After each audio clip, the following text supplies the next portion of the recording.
Welcome to the Advanced Freelancing Podcast. Every week, you'll hear strategies for building your online service-based business your way.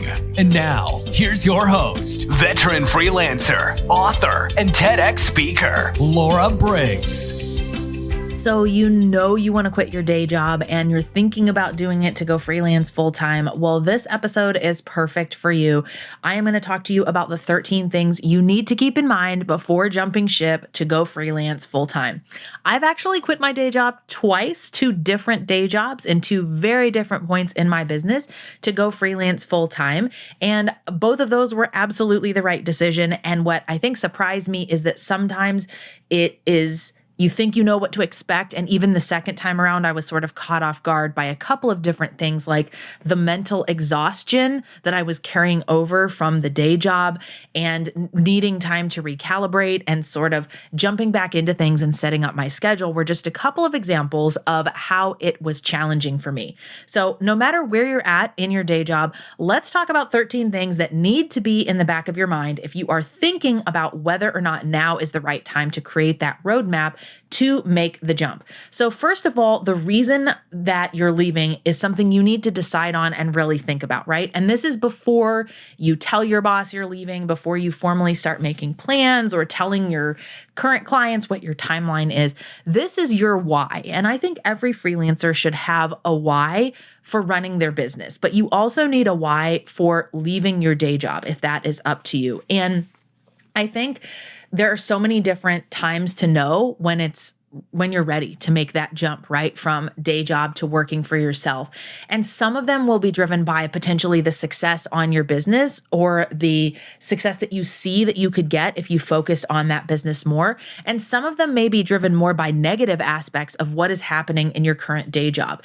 There really should be a balance of both, and it's totally fine to feel like I can't handle much more of this job. I don't like my coworkers, or the work I'm doing is not fulfilling. I'm not getting paid enough. I don't like my boss. I don't like the culture of this company.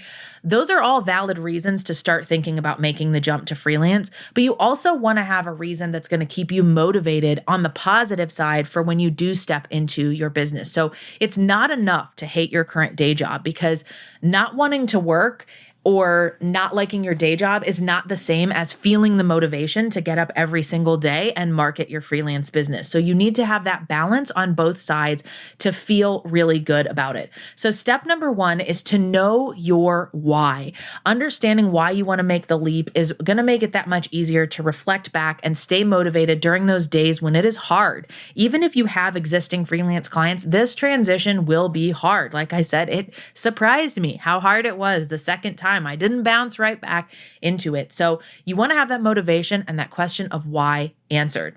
The second thing to think about is the script that you might use to write your resignation letter or navigate this conversation with your boss. Now, even if this is something that is months in the future, this is something you want to have in the back of your mind, because you may have your reasons for leaving your job, and then you may have the way that you word it to your boss or to the company that you're leaving. So when you are planning to leave sooner rather than later, keep it professional and give them proper notice. It is kind of awkward to finish up those last couple weeks of work. And bear in mind that submitting your notice might lead to them firing you right away. So you don't have to go into a lot of details. I often find it's usually unhelpful to burn bridges unless you feel like something positive could come from it. So maybe there's been some really toxic stuff going on at work and you feel like your manager might address it when you leave.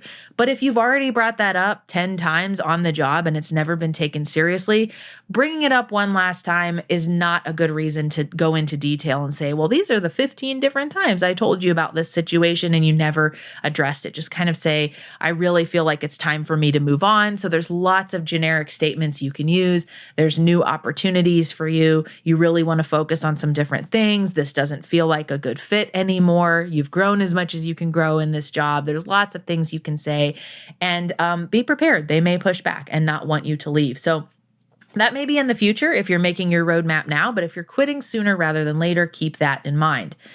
The third thing to think about is Can you save at least 1 month's worth of expenses? Because it may be that difficult transition. You may not be able to scale up as quickly as you wanted. And although this isn't necessary, it will make you more confident about making the leap. And if you can do something even bigger, like 3 months worth of savings for expenses, that's awesome because it will remove some of the pressure for you. That being said, both times that I quit my day job, I did not have a financial, savings plan in order to do so. And so it can be done. It will just put a little bit more pressure on you to hit the ground running with your marketing.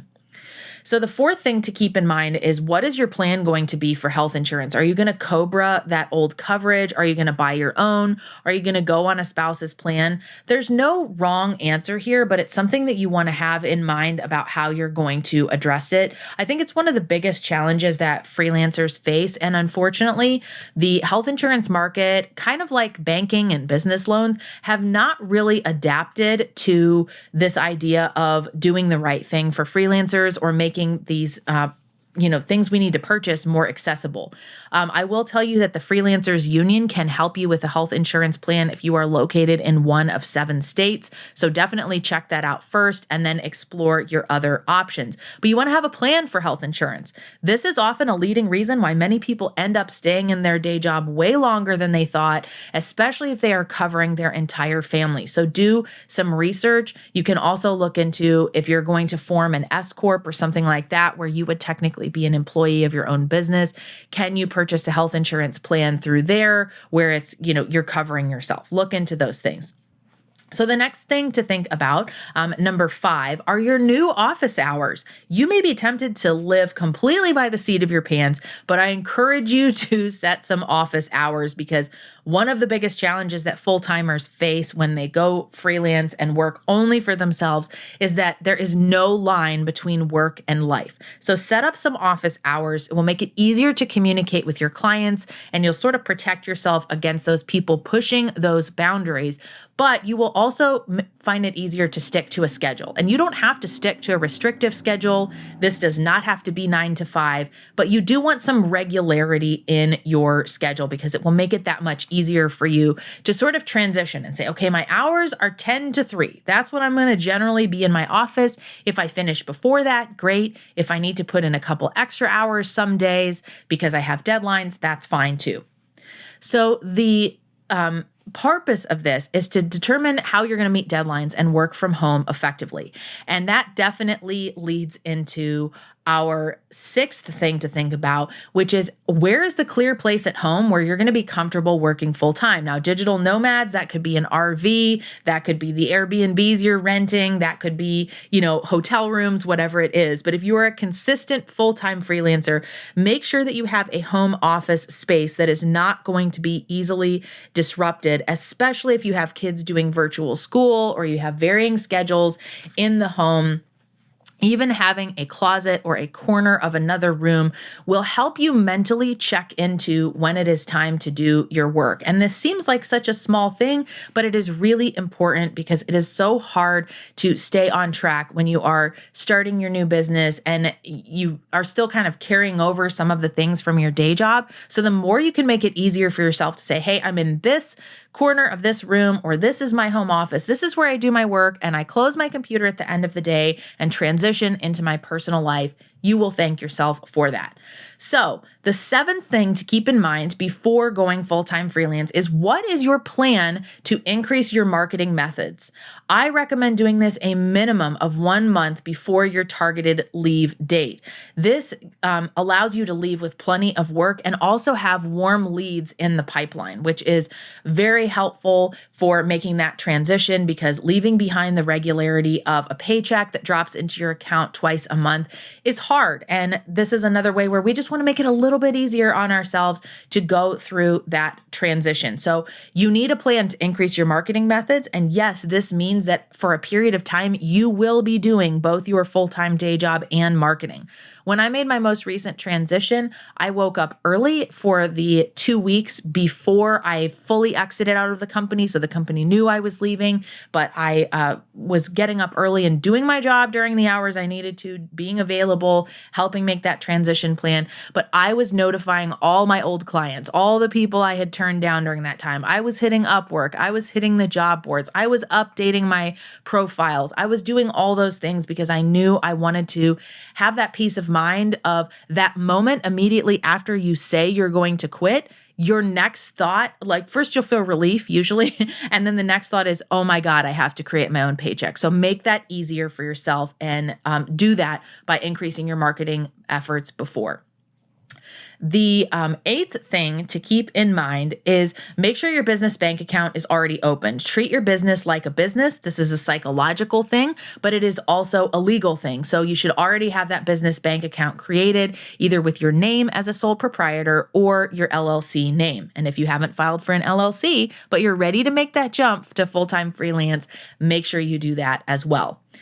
Now, the ninth thing is this is the perfect opportunity to ask all of your current and past clients to recommend you on LinkedIn for your freelance services. Why? Because your LinkedIn might currently be tied to your day job, and that's what most people there and elsewhere know as your primary title. So this is a nice way to sort of repopulate and update your LinkedIn profile to telegraph to the world that you are full-time freelancing now. So it's also a good way to sort of open the conversation with those current and past clients. Current clients can know that you're now open for referrals. Past clients may have new projects for you. So it's very easy to just reach out and say, hey, I'm making a transition to being a full-time freelancer in the coming months. I know you had a good experience working with me. I would love it if you would take 2 minutes and recommend me on LinkedIn just to kind of help support me through this time and get the word out there about the positive experience that you did have. So, step number 10 is do a tech check. Does your computer have enough stamina and speed to keep up with you if you are full-time? This is not the time to cheap out on the crappy laptop that has been lagging and is really slow and crashes all the time. This was a huge one for me when I made my recent transition because the laptop that I had for my personal and business use was so slow. It made me want to throw it at the wall, and compound that with the computer that I had for work that I was returning to them was awful and a series of problems. And I was like, you know what? Just like I treat everything else like a business, I am investing in a brand new MacBook to make this transition easier and know that my computer is capable of keeping up with me. So other things you might want to think about: do you have a webcam for client calls, a professional microphone or earbuds so that you always sound really clear on your calls? Do you need to upgrade your Zoom account if you do things like audits or recorded calls for clients? Do an inventory to determine what you need. So the 11th thing is, now that we've updated LinkedIn, we've got to let any other availability updates get taken care of. So places like Upwork, job boards where you put yourself as inactive or you turned off the email notification settings, signing up for subscriptions with new job boards like Flex Jobs, or getting back in those industry Facebook groups where leads are posted. Showcase that you are available more. The 12th thing is to figure out what it is that you're going to be comfortable with when making the leap in terms of client work. Is it 2 projects? Is it $6,000 a month revenue? Is it $2,000 a month revenue and one of them being on retainer? Don't set yourself up so high that it will be impossible to achieve that amount. So saying like, well, I will quit this job I absolutely hate when I have $20,000 months, because it may not be easy for you to hit $20,000 months and you'll stay forever. So pick something that is achievable. What is the amount of money that's going to help you pay for your expenses and cover your lifestyle? How can that be supplemented by any savings that you'll be pulling over from your job? And keep yourself accountable to that. Are you doing the marketing that matches that level of work? So if you have $1,000 a month in revenue now and you need to get to 4, you need to adjust your marketing strategies now to account for that, to be ready to make that transition. And then finally, email your current clients and let them know you are open to do more work. Try to lock down new projects before you file your notice. This one was instrumental in making my most recent transition so much easier and stress-free for me. I had a number of clients I hadn't worked with in a long time where I was reaching out to say, hey, if you have any other projects, I have more bandwidth coming up. Or if you know of someone else and you'd like to provide a referral, I have a referral program that gives you X dollars for anyone who signs, a retainer of X dollars or more.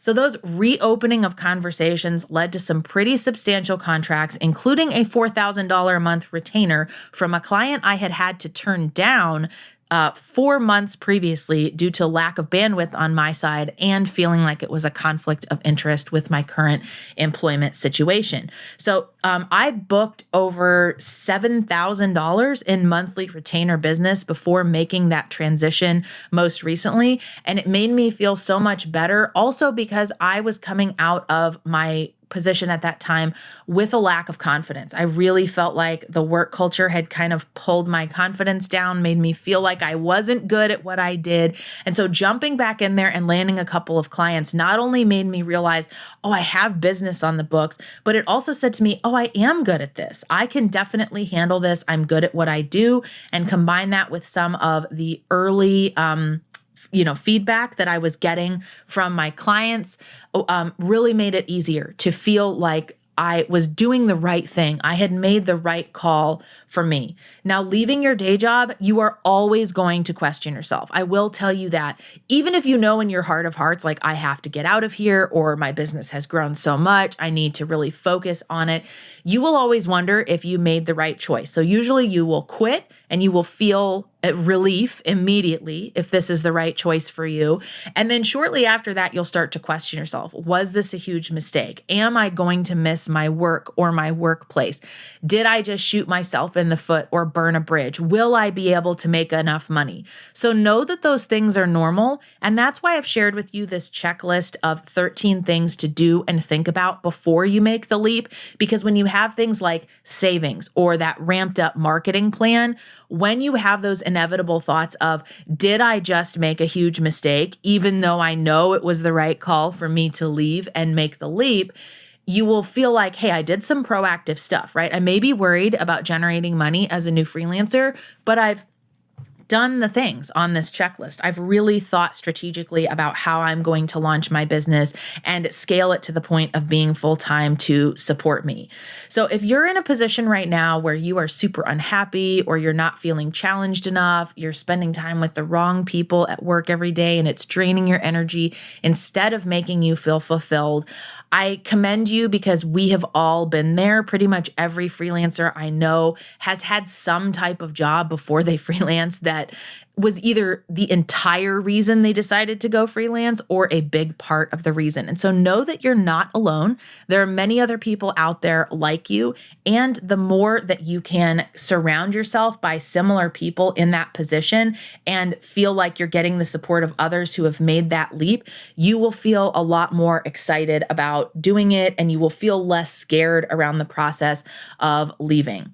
So I think it's really hard for people who have grown a lot in their career or they feel like there are aspects of their job that they like, it becomes that much harder to make the decision to leave.